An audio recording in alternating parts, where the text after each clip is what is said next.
There are many obstacles that can block the path to a successful software project. When you come across one, it helps to think like a seasoned hiker and follow the trail marked by blue blazes around the problem so that you can get back on course and keep moving forward. Welcome to Blue Blazes Podcast. I'm your host for the journey, Jay Tower, and I'm a partner and principal consultant at Trailhead Technology Partners.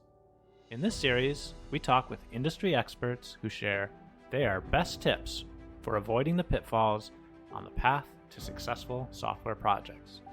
My guest on this episode of Blue Blazes is Martine Dowden.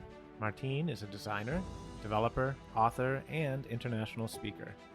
In her role as the CTO at Andromeda Galactic Solutions, she combines her expertise and passion for front-end development to help her clients create more captivating web experiences with a keen eye on accessibility. In our conversation, we delve into the importance of accessibility and how a focus on it can contribute to the success of a software project. Let's get started. Hey, Martine, it's nice to see you. Thanks for joining me today. Thank you for having me. Yeah, absolutely. My pleasure. We usually get to run into each other at software events around the country, so it's nice to get to chat in this format. But a little weird not to be seeing you in person. I know, right? And it's been a while too. Yes, it has. I guess we're kind of in the lull between the conference seasons, right? That's true. Well, thanks again for being on the podcast. Today we're talking about accessibility, and here on the podcast we talk about how software projects are notoriously difficult. There's lots of things that make them fail. We talk about things and explore things that can help make them more successful. And you wanted to talk about accessibility, which I think is a really important topic. But for some people, they might think that there's like a disconnect there between accessibility and making software projects more successful. Maybe that's because they think it's like a more of a niche subject, but actually this is something that affects a lot of people. And certainly if somebody can't use your software, and if a lot of people can't use your software, that software is failing, right? Right. I mean, it's an access question. There's success as in you get the project out the door, but then there's also success metrics in terms of adoption and those sorts of things. So where with accessibility, you get into the more adoption, usage, retention, and also legal. I mean, yeah, sure. There's a number of factors there as well. Moral, you could say, maybe a little bit as well, right? Yeah. I kind of always make that assumption, but shouldn't, right? Because not everybody's in that space. But yes, the number one is moral, and it's an information access issue, right? Mm-hmm. So I've seen different numbers, but what are the numbers that you've seen in your research on this subject? Like how many people are affected by different disabilities that make software more difficult for them to use? So it depends on the surveys you look at, and it depends on the criteria they use for defining disability. But you'll see anywhere, like some of the numbers I've seen from range all the way up to basically 1 in 4. And a lot of that is related to the individual might not consider themselves disabled, but when it comes to the software we're writing, it absolutely is a factor. Think of somebody who's colorblind, for example. They may not consider themselves disabled, and the average person wouldn't think of colorblindness maybe as a disability in day-to-day life. However, when it comes to how we determine our color contrast on our applications, absolutely a factor, right? So when we think disability, and the wheelchair icon has done a lot of disadvantage on that. It's not just, it doesn't have to be that. It can also be something transient, like you break your arm and you can't use your mouse for a month. That would count, right? But that person may not think of themselves in the moment as disabled. So we're looking at a lot of factors. And then there's the neurological aspect, right? So some that we can easily think about are, as soon as there's a diagnosis name on it. So like ADD, autism, et cetera, et cetera, et cetera. But there's also simple fact of aging and the decreased cognition that comes with it, or even some of the side effect that comes from, let's say, long COVID, which we don't even fully understand yet. right? Mm-hmm. All of those, and those numbers are going to be interesting because a lot of the stats that have been pulled, by the time you do the survey, get the stats, et cetera, et cetera, et cetera, are already maybe a year or so behind, if not more. So those numbers haven't quite, we're just now starting to see that effect. And Mm-hmm. with the fact that we don't quite understand the side effects yet. So Sure. there's definitely, but it's not uncommon to see numbers as high as 1 in 4 in the Okay. United States. So if we're talking about anything even close to that, even if it was half that much, it's still a pretty significant chunk of, anybody's Oh, potential right. user base, right? So you might hear arguments from teams that are building internal software to say like, hey, we don't have anybody who's disabled on the team or is colorblind on the team. But of course, the teams aren't stable. People get added to teams and change all the time, right? So building software that's going to last 10 years and isn't accessible is a problem. Well, and you're making the assumption that point that everybody on your team has given you a full like medical history and full access That's to your right. medical records at that point, right? Like you're assume that everybody on your team has outed themselves in terms of their disabilities, That's which is right. generally not going to be the case. Like the average person doesn't go, "Hello, my name is blah blah blah. Here's my full, here's That's the right. full list of all my disabilities." Right? And it That's right. doesn't. The world doesn't work that way. You're supposed to wear your T-shirt that says "I'm red, green, colorblind" when you go to interviews, right? So that they know. Exactly. Yeah, exactly. It doesn't work that way. No, of course not. Okay, so silly question. Sometimes when I see people talking about this subject, I see them using a sort of like an acronym, but it's A11Y or A11Y. Can you talk a little bit about what that means, where that comes from? So it's actually a numeronym. It stands for accessibility because if you take the word accessibility, if you take the A, the Y, and it's and between the A and the Y, there's 11 characters, so that's Mm-hmm. why the A11Y. It's often used as a hashtag. Um, there's a little bit of there was a little bit of a hoopla on Twitter about that a while back. It turns out that numeronym apparently has been copyrighted Oh, or trademarked or something. Like okay. I'm not exactly sure what the ins and outs of. Uh-huh. Anyway, I mean it's the usual, you know, businessy things doing businessy things. But Sure.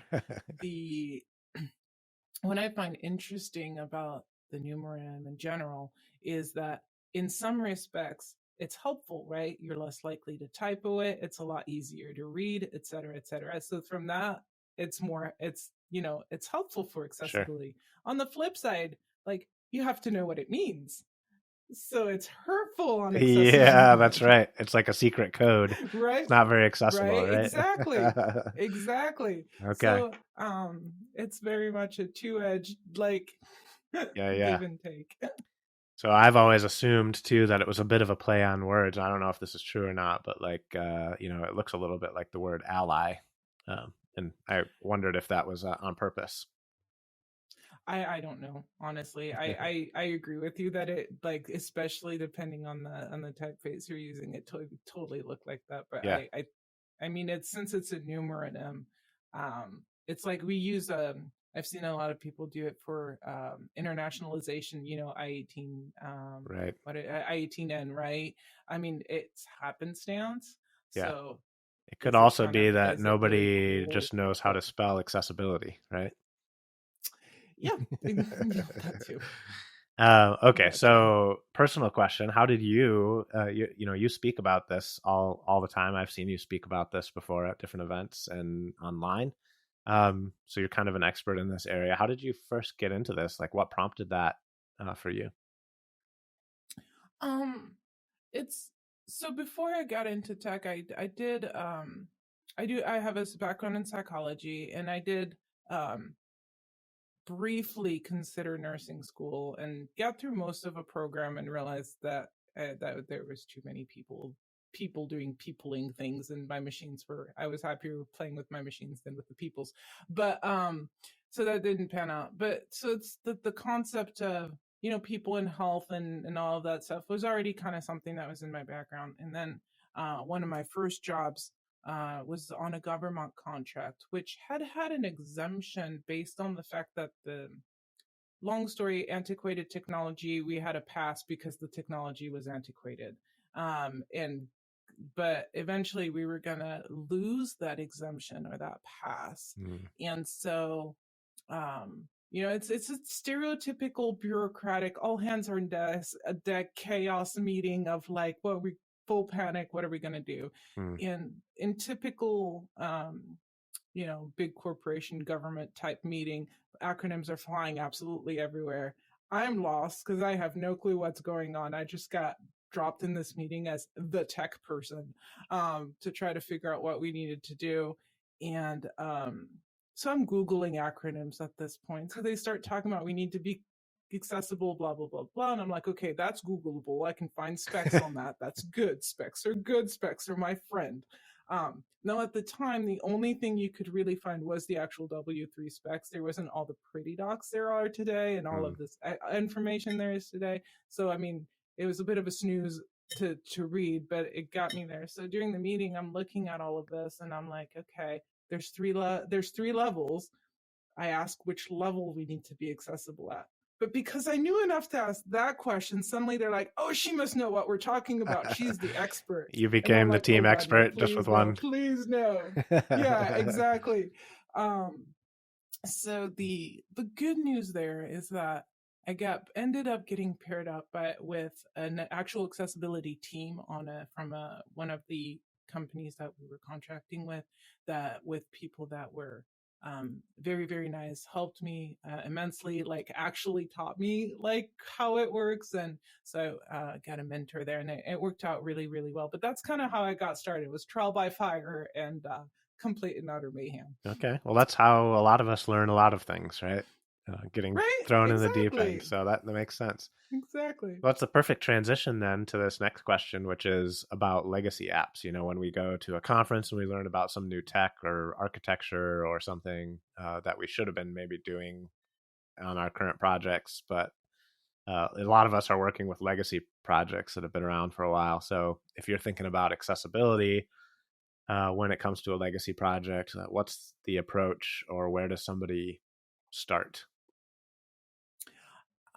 So those are always difficult because there's different levels of what are you allowed to change, right? Because at that point you're going to have user impact. It's not like a green field where you don't have users to get mad because you suddenly change the color of their menu button or whatever the case might be, right? Like I'm oversimplifying it, but there's a history to that app. There's a user base to that app. Right. And so, generally what I recommend people do, and I actually have an entire book on laying out like step-by-steps on that called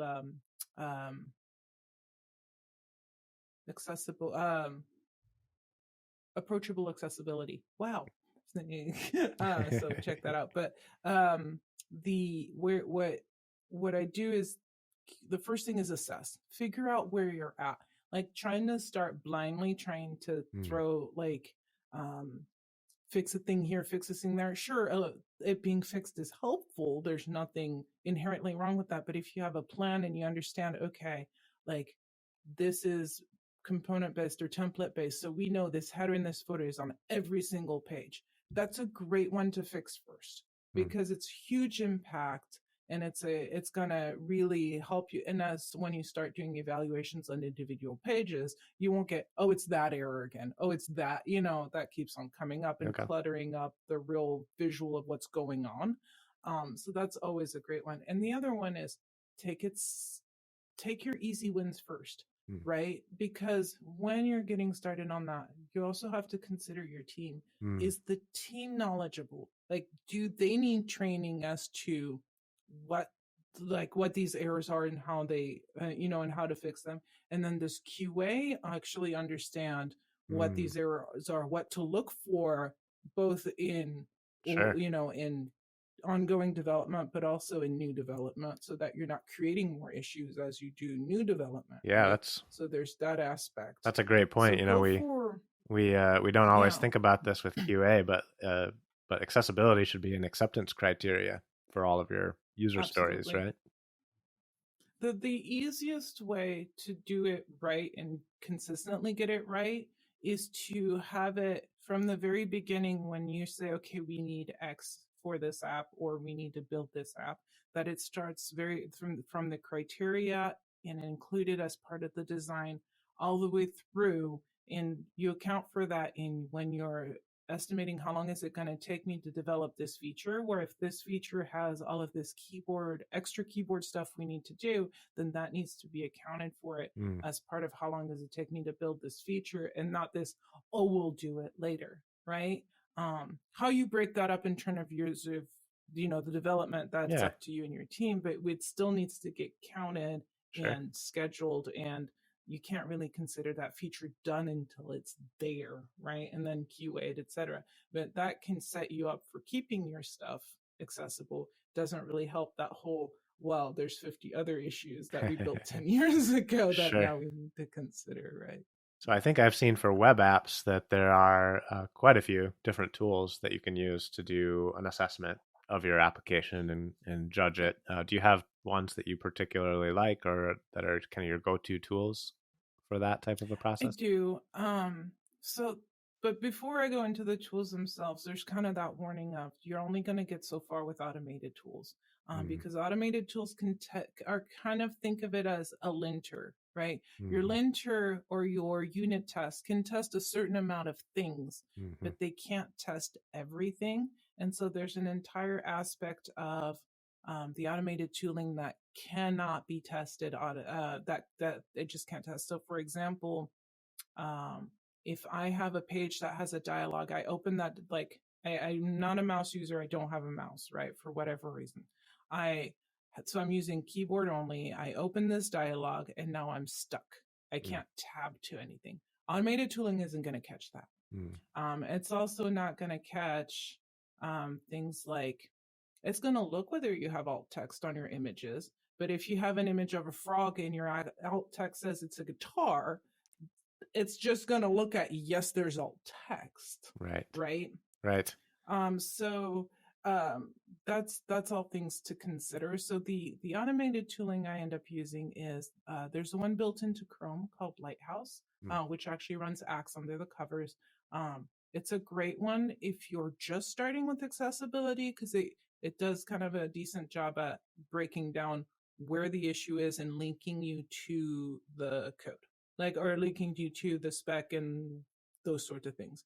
Kind of in the same vein is Microsoft's Accessibility Insights for web, also a plugin, and that one has several things it can do, which is that has the equivalent of what Lighthouse does, which is just a quick run through.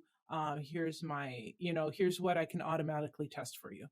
It also has here's the checklist if you really want to try to do a full top to bottom, I'm testing absolutely everything with all that manual testing. Oh, nice. Which is great for like a great guideline for maybe QA or, but there's a big fat but. That is incredibly overwhelming. It's going to take somebody who is seasoned and know what they're doing.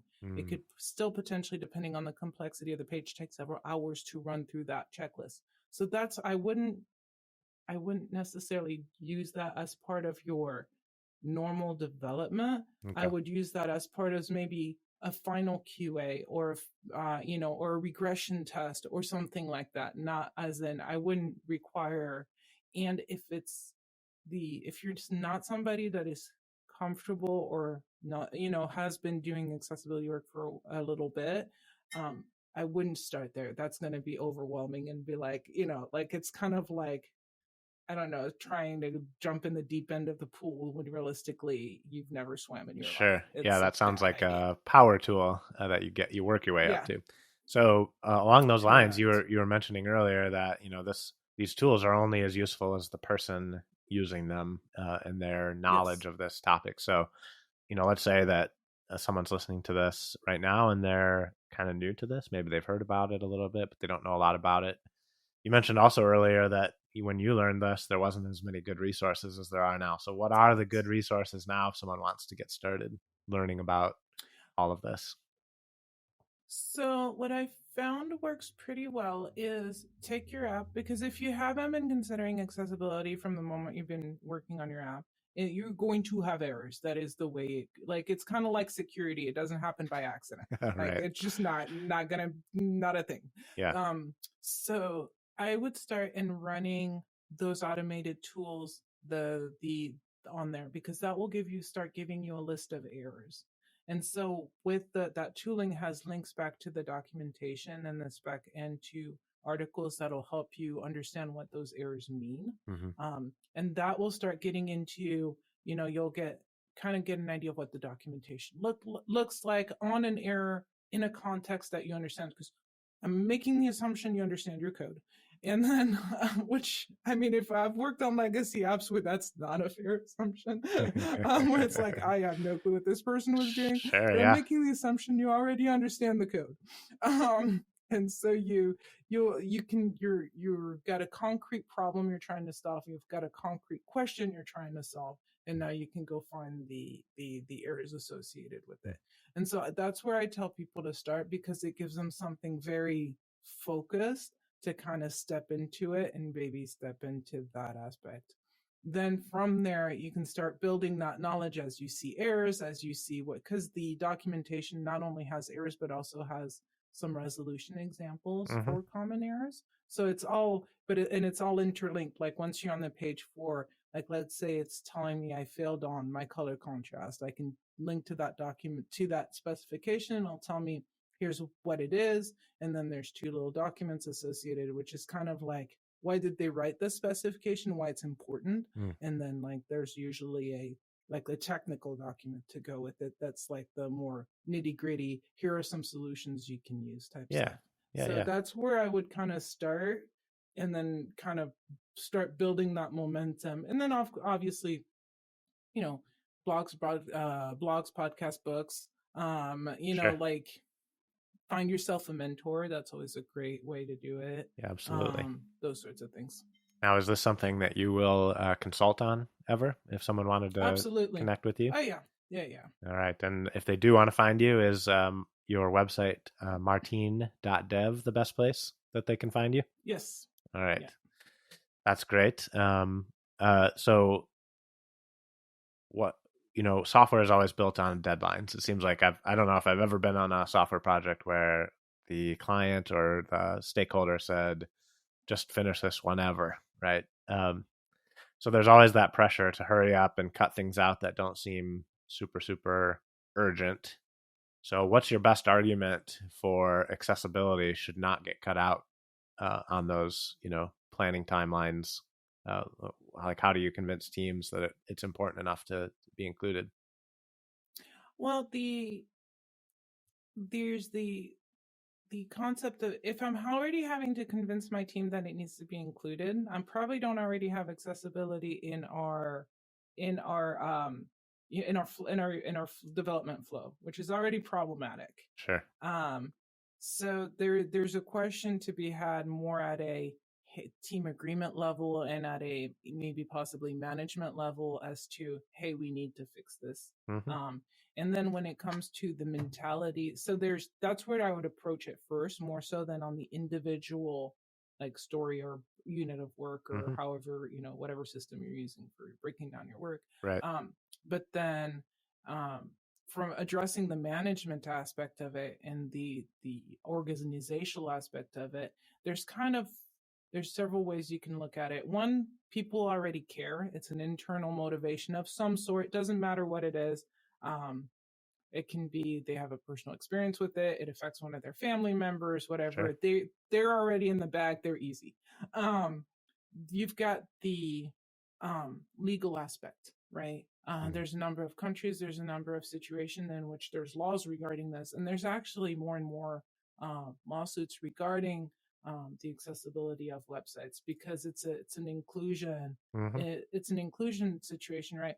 You would never say something like, just insert a different, insert a different protected class into the sentence you're going to see and see what happens, right? If you say, I don't care if, disabled people can use my site, that's already not a good look. Now insert any other protected class. You can see how that's a situation, right? Sure. So there's a legal aspect to that, and there are in fact lawsuits, and the bigger your website is, and especially if you're like a municipality, a government, anything, you're a lot more likely to be a target of a lawsuit, right? Because a lot more people are using that. You kind of alluded to this The third one is money. Oh, sorry, go ahead. Yeah, the third one is money. You're alienating an entire segment of users, right? Like right off the bat, because if they can't use your site, they're going to move on to somebody else's, which is inevitably your competition. Absolutely. And so when we started talking about 1 in 4 in the population, that's you're starting to use on your user base, and so that's kind of the last one. And then finally, especially at a management level, there's always the hammer, like, no, this is a standard you will follow. Right. Do it, right? Yep. This is a priority for the company or for this team or something. Right.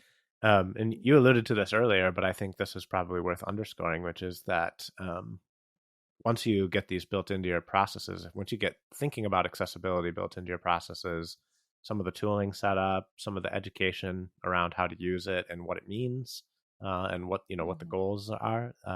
It's not an expensive thing to add to greenfield projects, right? You're not talking about 20% extra work or something like that. We're talking about a little fractional addition of work. Right. It's the same.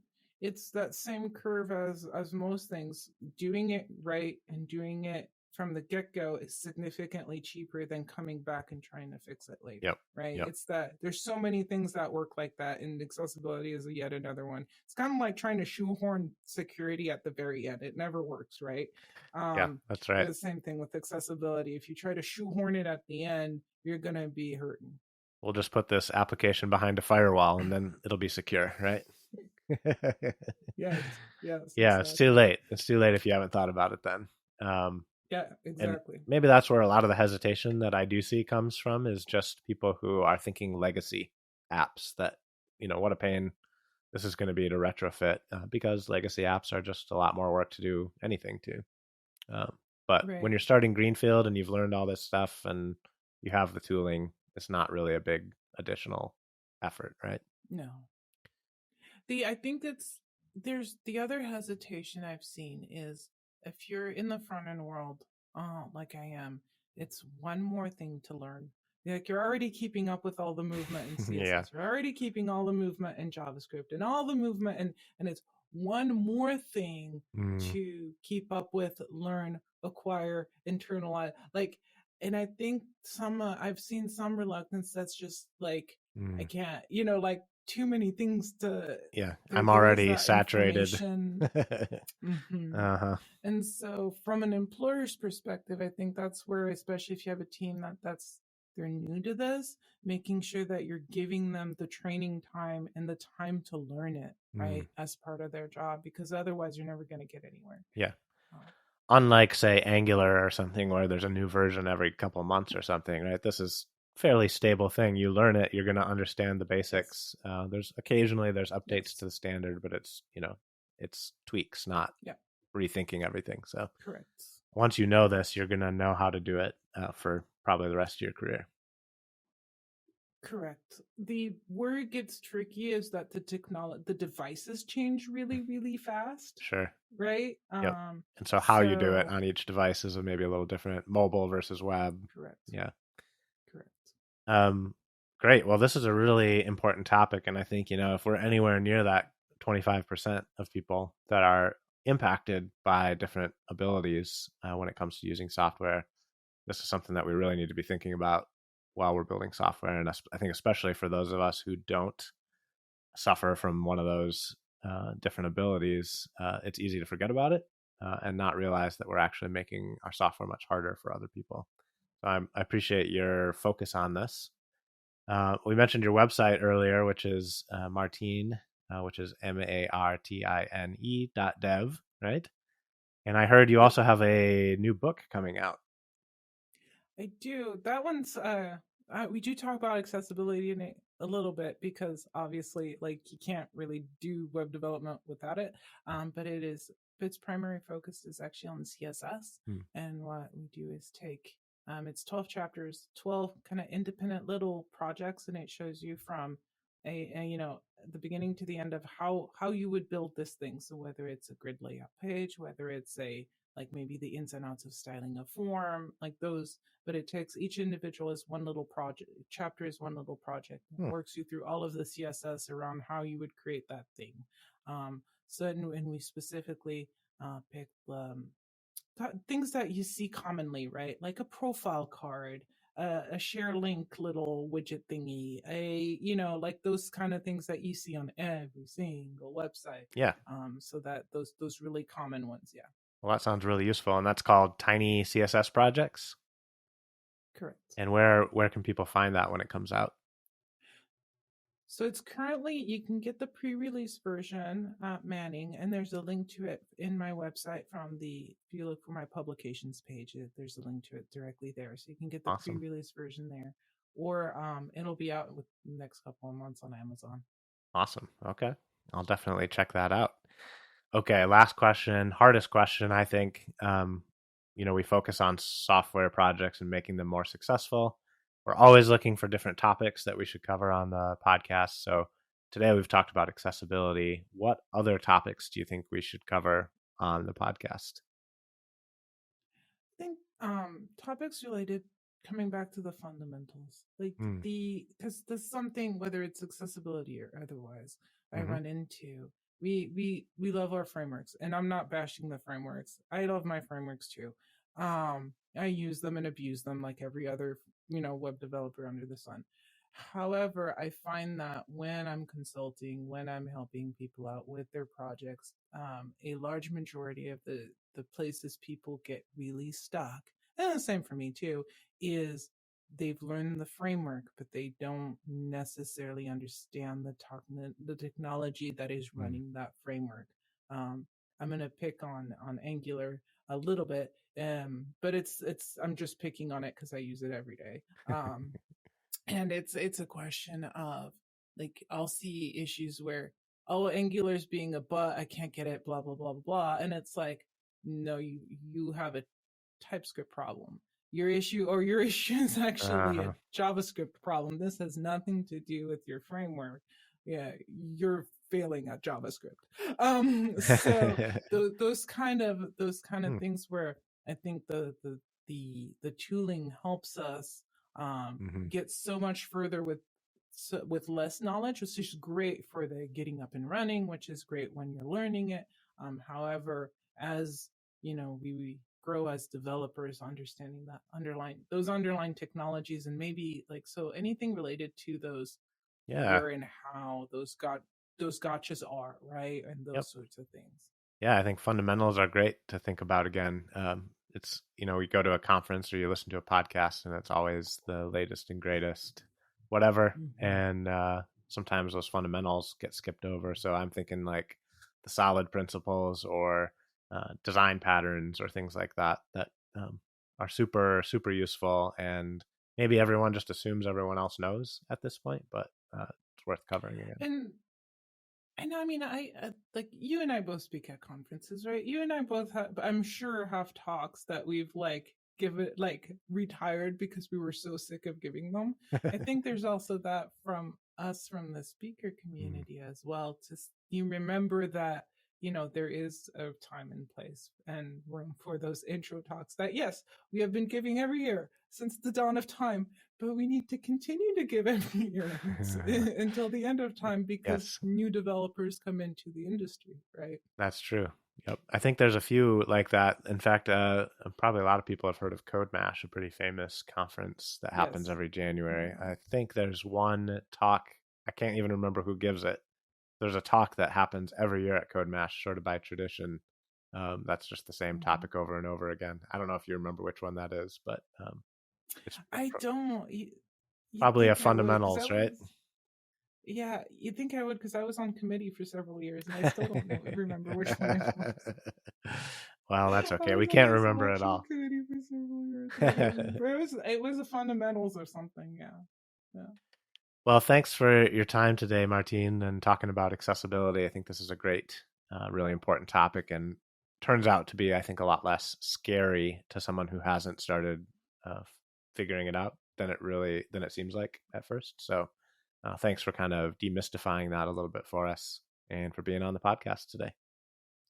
Thank you for having me. And if you have 2 seconds, I think my closing thing is a little bit better is still better than not better at all. So like small incremental improvements, because in those legacy apps, it can be really hard to get it good. Yes. Like baby steps is still better than no steps. Wonderful advice. Thanks for closing on that, and thanks for being on the podcast today. Thank you so much. That's the end of this Blue Blazes podcast. If you're interested in hearing more conversations like this one, with industry experts focused on how to make software projects more predictably successful, make sure to subscribe. Trailhead can be found online at trailheadtechnology.com, on Twitter, LinkedIn, and Facebook. Until next time, thanks for listening.